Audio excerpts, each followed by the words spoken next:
મહેસાણા જિલ્લાના વડનગરના ગૌરવમાં વધુ એક સિદ્ધિનો ઉમેરો થયો છે। વડનગરની GMERS મેડિકલ કોલેજ અને હોસ્પિટલના ઓર્થોપેડિક વિભાગના આસિસ્ટન્ટ પ્રોફેસર તરીકે ફરજ બજાવતા ડૉક્ટર યશ પ્રદીપ ઓઝાને તેમના નવીન સંશોધન બદલ ભારત સરકારના પેટન્ટ કાર્યાલય દ્વારા પેટન્ટ એનાયત કરવામાં આવ્યું છે। ડૉક્ટર યશ ઓઝાએ વિકસાવેલી a spring action orthopaedic splint and a method of manufacturing thereof નામની શોધને ભારત સરકાર તરફથી પેટન્ટ મળ્યું છે। આ પેટન્ટ માટેની અરજી 14 મે 2024ના રોજ કરવામાં આવી હતી, જ્યારે 4 ઓગસ્ટ 2026ના રોજ આ પેટન્ટ છે તે મંજૂર કરાઈ છે।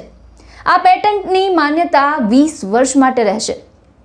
આ પેટન્ટની વાત કરીએ તો તે હાથના પ્લાસ્ટરની એક પદ્ધતિ માટે છે, જેમાં કાંડાની યોગ્ય સપોર્ટ અને સ્થિરતા આપવા માટે એક આખી ડિઝાઇન બનાવવામાં આવી છે। શું વિશેષતા છે આ પેટન્ટની તે જાણીએ ડૉક્ટર યશ ઓઝા પાસેથી જ। હું ડૉક્ટર યશ ઓઝા, હું MS ઓર્થોપેડિક છું। વડનગર GMERS ખાતે ઓર્થોપેડિક વિભાગમાં આસિસ્ટન્ટ પ્રોફેસર તરીકે ફરજ બજાવું છું। અને વાત કરીએ તો પેટર્નની, એ એક હાથના પ્લાસ્ટરની પદ્ધતિ છે કે જે આપણે રૂટીન પ્લાસ્ટર હતા એના કરતાં કંઈક અલગ છે। એ માટે સરકારે મને પેટન્ટ ગ્રાન્ટ કરી છે।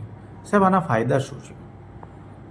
આ વસ્તુ છે કે જે આપણે રૂટીન પ્લાસ્ટર હતું કે જે ખાસું બલ્કી રહેતું, અને એ બલ્કી રહેતું તે થકી હાથની પૂરી મૂવમેન્ટને રિસ્ટ્રિક્ટ કરી શકતું। આ પ્લાસ્ટર એના કરતાં 20% ફૂટપ્રિન્ટમાં હાથની બધી જ મોશન કંટ્રોલ કરે છે, પેશન્ટને કમ્ફર્ટ આપે છે અને ફંક્શનાલિટી પ્રોવાઈડ કરે છે। સાહેબ, આ આઈડિયા કેવી રીતે આવ્યો તમને?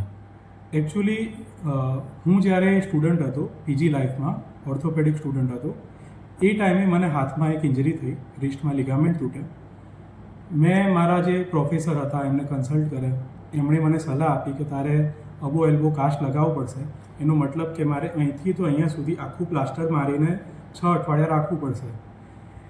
એ સમયે મેં ટ્રીટમેન્ટ તો સ્વીકારી લીધી કે હા, ટ્રીટમેન્ટ તો આ જ છે, અને કોઈ દર્દીને આપતા તો હું બી આ ટ્રીટમેન્ટ આપતો। પણ જ્યારે હું પોતે દર્દી બન્યો ત્યારે ખબર પડી કે હું આ વસ્તુ 6 મહિના 6 અઠવાડિયા નહીં ખેંચી શકું।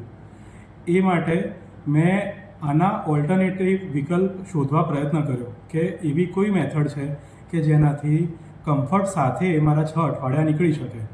એ માટે મેં ઘણી રિસર્ચ કરી, જૂના પુસ્તકો વાંચ્યા, ઓનલાઈન સર્ચ કર્યું, ઘણા બધા મિત્રો સાથે વાતો કરી અને વિચાર્યું કે શું થઈ શકે નવું।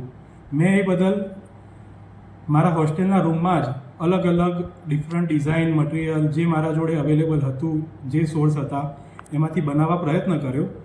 અને એવી 5-6 ડિઝાઇન પછી આ એક ડિઝાઇન મને કમ્ફર્ટેબલ લાગી અને મેં પોતે આ 6 અઠવાડિયા ટ્રાય કર્યો। અને એ પછી મારા જે ટીચર્સ હતા PGના, એમની સલાહથી મેં પેટન્ટ માટે એપ્લાય કર્યું।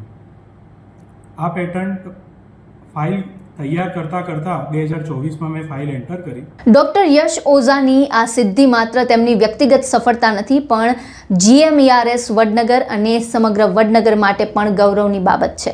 આ સિદ્ધિ સંસ્થામાં સંશોધન, નવીનતા અને શૈક્ષણિક શ્રેષ્ઠતાને મળતા પ્રોત્સાહનનું ઉત્તમ ઉદાહરણ છે।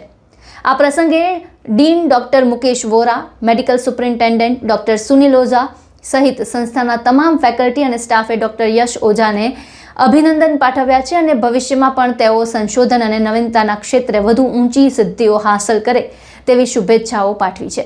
સાથે જ ડૉક્ટર યશ ઓઝાની આ સિદ્ધિએ વડનગરના ગૌરવમાં વધુ એક પાનું ઉમેર્યું છે।